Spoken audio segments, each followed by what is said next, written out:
So, back in Stockholm on a beautiful July afternoon with Andreas Korn, who is an astrophysicist at Uppsala University in Sweden. Did I uh, pronounce it for me, Andreas? Uppsala, the Swedes say. Uppsala. Okay, Uppsala. my Yeah. mistake. Yeah. And you're wearing a Chicago Cubs cap. That's correct. Go Cubs. Go Cubs, because you used to live in Chicago way back in the day. Correct. And we're competing with disco music to our left, but it's a beautiful day. We're kind of in the shade. And you're doing something that's totally unrelated to baseball. You are co-author of a paper with other colleagues that highlighted JWST observations of two potential red dwarf stars that might have harbored Dyson spheres. That's what we thought.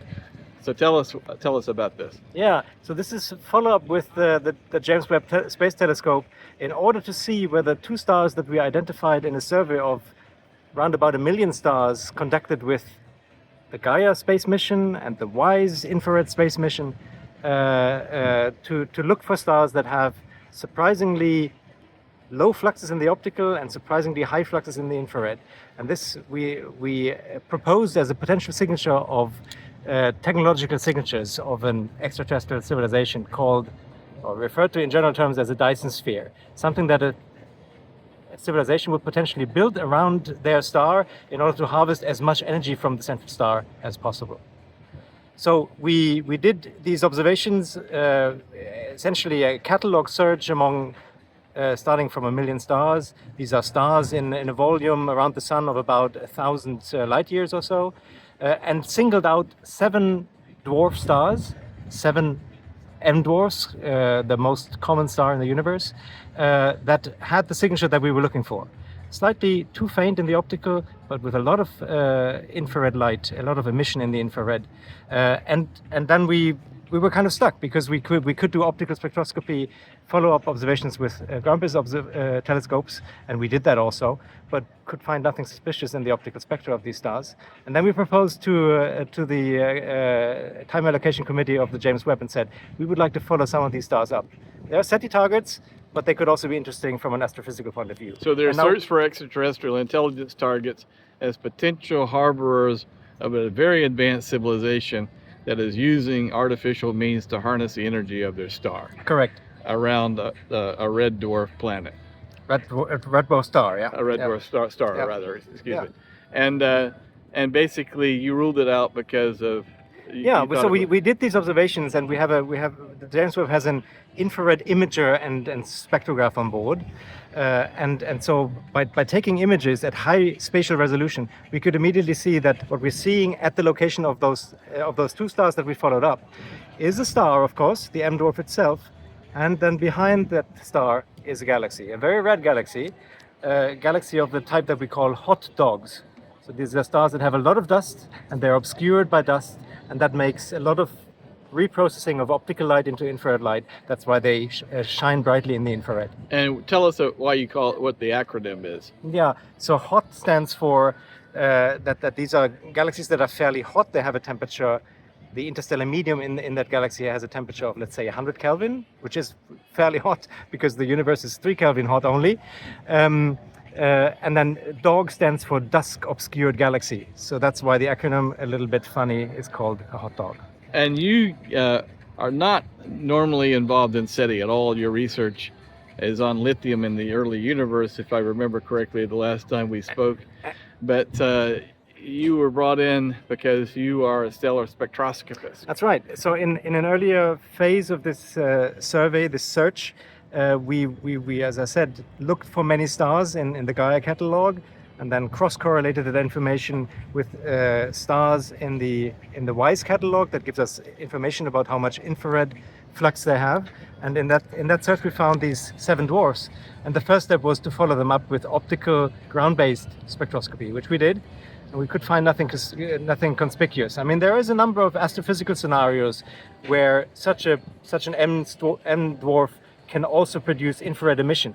If the star has, for example, a debris disk around it, very close to the star, so the debris disk has to be fairly hot, then it could also, that debris disk could reproduce light and produce a lot of infrared emission. So But there's no such information in the optical spectra that we could find. So how old are these stars, the two that you looked at? Do you have any idea? They're a few billion years old. It's very hard to age date stars on the main sequence because they evolve so slowly.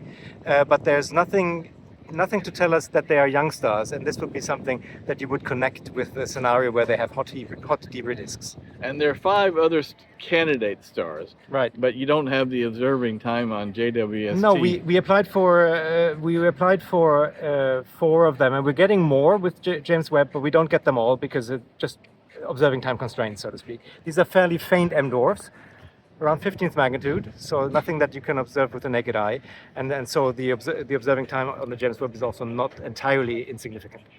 And so what's the future of these searches, and are you going to be involved? We will see. So what we have found now, I mean, as I said, we have identified these galaxies that are essentially contaminating our search. So this is something that is a fundamental limitation of searches of this kind, and it's not easily avoidable at present with the present technology, with the present all-sky service that we have access to. And that will not change on a very short time scale. There will be infrared service that have better spatial resolution coming in the 2030s. So that those surveys may solve that problem eventually, but that's not for the short term. The other avenues that we're investigating are primarily to look more closely to the centroiding of those images that we get, and to see whether there's an offset in the centroiding of the Gaia data. So where's the star exactly, and the centroiding of the infrared data. Where does most of the infrared emission come from? If you see an offset there, then it's probably not the same object anymore, because the debris disks of a star that is 500 light years away or so is completely unresolvable even with the James Webb telescope. It's much too close to the star to be resolvable. So the positions have to coincide on these 2 images, and if they don't, then it's probably a superposition of 2 images, one of the star and one of a galaxy. So building a Dyson sphere is an extraordinary undertaking, and I had the pleasure of briefly interviewing Freeman Dyson, the American theoretical physicist who first broached the idea of these Dyson spheres before he died.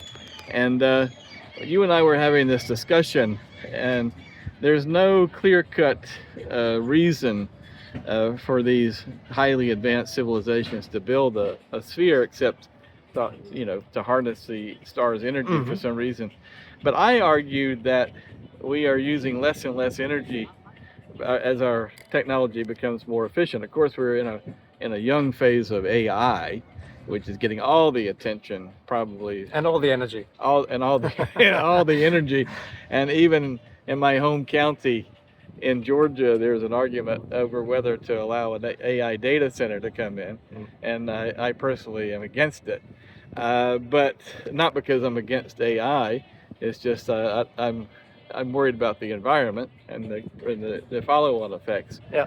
And so we were talking about how an advanced society is one that can use less energy to be more efficient in doing more. And so it seems counterintuitive to me to think that a truly advanced civilization would need to harness the energy of its star. What do you think about that? Well, it depends on what you put your mind to. I mean, could people in the Stone Age imagine that we would live in cities with skyscrapers built of steel and glass and concrete? Could they imagine that we would be able to send rockets to the moon? Of course, those are energy consuming endeavors, and they were not thinking of in those terms at all. And in a similar fashion, maybe we don't think about endeavors of advanced civilizations. Those endeavors could be of a nature of supercomputing that we can't even imagine. It could be endeavors of collecting enough energy to accelerate something very fast, to move it between stars to a neighboring star system. So, of course, it's a framework we're working under. It's an hypothesis that civilizations will want to consume more and more energy. Whether this is the case, we do not know. In this hypothesis, we can look for structures like a Dyson sphere, and a Dyson sphere is nowadays a very generalized concept. It's not a sphere. Don't imagine a sphere of glass built around a star. It has been argued that there isn't enough material in the planetary system to build such a solid structure. That may be that may very well be true, but you do not have to build a solid structure. You can build a swarm of satellites that could serve as a Dyson sphere, or then sometimes referred to as a Dyson swarm, and that could fulfill the same purpose. Of course, That it would could collect energy. It would collect less energy than a solid sphere, but it could still collect more energy than is available on the planetary scale. So let's go back to this subgenre of your astrophysics, your training. You are a stellar spectroscopist. That's correct. And that's kind of you're an unsung hero of the astrophysical community, because you do a lot of the hard won analysis that's so necessary in all aspects of astronomy, observational astronomy. Is that correct? Yeah. Can you tell us a little bit about this? Spectroscopy is this field where we disperse the light, so we resolve the light into its rainbow colors, and then we take it much further, not just 5 colors, but in optical spectrum, for example, we often resolve into 40,000 individual data points, which are 40,000 wavelengths, and when by doing so, we can see the individual spectral features of essentially all the elements in the periodic table, which is fantastic, because this gives us access to a very large piece of information about the stars, which is their chemical composition. And it's not just about stars. You can apply this to other objects, to planets. Of course, with an exoplanet, we want to eventually look for signatures of life. We look for biomarkers in the spectra of these stars. And you can also apply it to galaxies and try to understand what is this galaxy, why is it so red, for example, or why is it so metal poor, or why is it so blue? I mean, different scenarios result in different properties of the astrophysical objects. So yes, some people have argued that the 20th century was the century of photometry, when we could resolve optical light into a few photometric bands, and now with better technology we can resolve any spectrum, not just optical spectra, into very many more smaller wavelength bins. And so this is the century of spectroscopy, and we will learn so much more about the cosmos by doing spectroscopy. Well, thanks so much, Andreas, for your time today. Thank you for Thank you. taking the time to talk to us, and we look forward to hearing more in the future.